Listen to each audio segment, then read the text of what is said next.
Assalomu alaykum hurmatli kanalimiz kuzatuvchilari va aziz abituriyentlar. 2025-yil 16-iyul kuni tushgan majburiy matematika savollari yechimini ko'rib chiqamiz. Videoni boshlashdan oldin videoga like bosishni va menga obuna bo'lib qo'yishni unutmang. Bizda dastlab birinchi misol. Bozorga sotish uchun 250 qop un olib kelindi va birinchi do'konga 5250 kg, ikkinchi do'konga esa 7250 kg. Ikkovini qo'shadigan bo'lsak, jami 12500 kg olib kelindi. Endi agar har bir qopdagi unlarning massasi teng bo'lsa, ikkinchi do'konga necha qop un taqsimlangan deb so'ralmoqda. Buning uchun demak 12500 ni bo'lamiz. Qoplar soni 250 qopga. Natijada bitta qopimiz 50 kg hosil bo'ladi.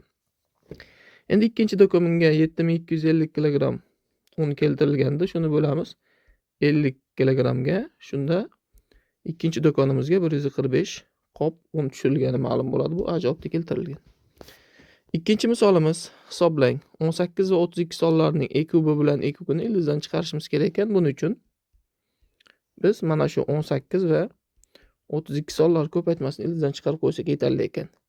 18 yozib olamiz, demak 9 ko'paygan 2, 32 ni yozamiz, 2 ko'paygan 16. Natijada 9 dan 3 chiqadi. 16 dan 4 chiqadi. 2 ni 2 ko'paytsak 4, 4 dan 2 chiqadi. 3 kere 4 12, 12 ni 2 ko'paytsak 24 hosil bo'ladi. Bu B javobda keltirilgan. Uchinchi misolimiz, quyidagi jadvalda mahsulotlar narxi berilgan. Jadvaldan foydalanib jami xarid uchun necha so'm sarflanganini aniqlang deb so'ralmoqda. Endi pomidor uchun 3 kg uchun 9000 so'mdan jami 27000 so'm. Baqlajon uchun 4 kg uchun 13000 so'mdan ko'paytirsak jami 52000 so'm va 5 kg bodring uchun 8000 so'mdan jami 40000 so'm sarflanadi. Endi shularni hammasini qo'shadigan bo'lsak, bizda 119000 so'm hosil bo'lar ekan jami xarid uchun. Bu D javobda berilgan. To'rtinchi misolimiz, raqamlar ko'paytmasi 14 ga teng barcha ikki xonali sonlar yig'indisini toping deb so'ralmoqda. Demak, 14 bo'lish uchun biz 2 ga 7 ni yoki 7 ga 2 ni ko'paytirishimiz kerak. Bu degani 27 qo'shilgan 72 degani. Ikkovini qo'shadigan bo'lsak 99 hosil bo'ladi. Ikki xonali sonlar yig'indisi bu C javobda berilgan. 5-misolda ABCD nuqtalar berilgan. AC kesmaning uzunligi biz uchun 30 cm. Mana bu AC biz uchun. BD kesmaning uzunligi 35 cm. Va AD uzunligi, jami uzunligimiz bu yerdan bu yergacha 48 cm ga teng bo'lsa, BC kesmaning mana bu kesmaning uzunligini so'roqdi. Demak, BC ni topishimiz uchun biz 35 ga qo'shar ekanmizda 30 ni ayirib tashlaydi ekanmiz 48 ni. Natijada BC kesmaning uzunligi biz uchun 17 ga tenglik hosil bo'ladi. Bu B javobda berilgan. 6-misol, ABC uchburchak perimetri 60 ga teng bo'lsa, x ning qiymatini toping deb so'ralmoqda. Perimetr degani bu tomonlar uzunliklari yig'indisi edi. Demak, 3 ta tomonni yig'indisini qo'shib chiqamiz. Ya'ni 8x qo'shilgan 7x qo'shilgan 15 teng bo'ladi 60 ga. 15x plus 15 teng bo'ladi 60 ga. Demak, bu yerdan 15x topadigan bo'lsak, 60 dan 15 ni ayiramiz, 45 hosil bo'ladi.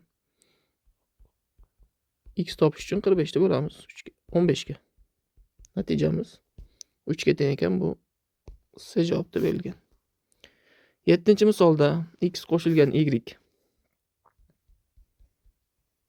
90 ga teng.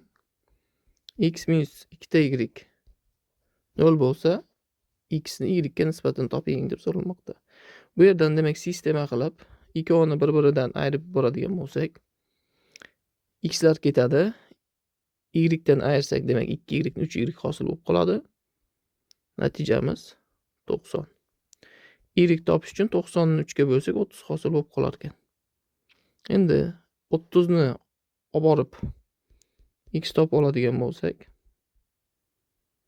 x ning qiymati 60 ga tengligi kelib chiqadi. Endi x taqsim y, ya'ni 60 ni bo'lishimiz kerak ekan. 30 ga natija 2. Bu bizda A javobda berilgan. Doira markazidan doiradagi nuqtalargacha bo'lgan masofa 5 cm ga shu doiraning yuzini toping deb so'ralmoqda. Pi 3 deb hisoblansin. Demak, doira chizib oladigan bo'lsak,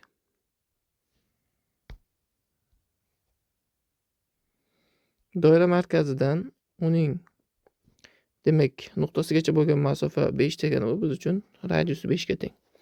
Endi doira yuzi biz uchun pi ko'paygan r kvadratida, radiusimiz bu 5 deb oldik.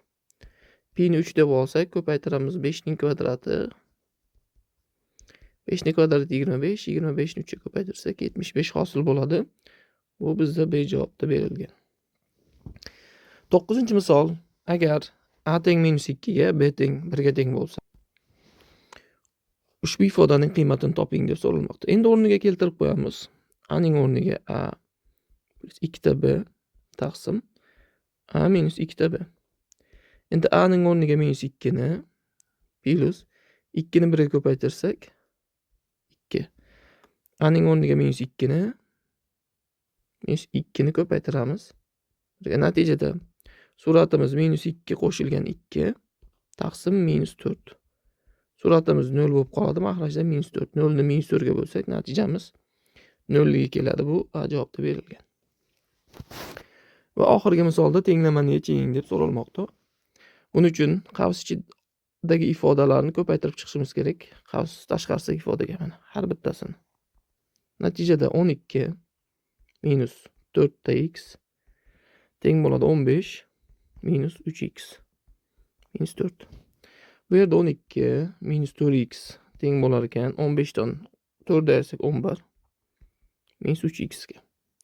Natijada x qatnashganlarni bir tomonga olib o'tib olamiz, ya'ni minus 4x minus 3 ni olib o'tsak plus 3 olib o'tadi. 3x teng 11 ayrilgan 12. Minus 4x ga qo'shsak 3x ni minus x hosil bo'ladi. Bu yerda 11 dan 12 ni ayirsak minus 1. Endi bu yerda minuslarni qisqartirib yuborsak x ning qiymati bizga teng bo'lar ekan 1 ga. Bu B javobda berilgan.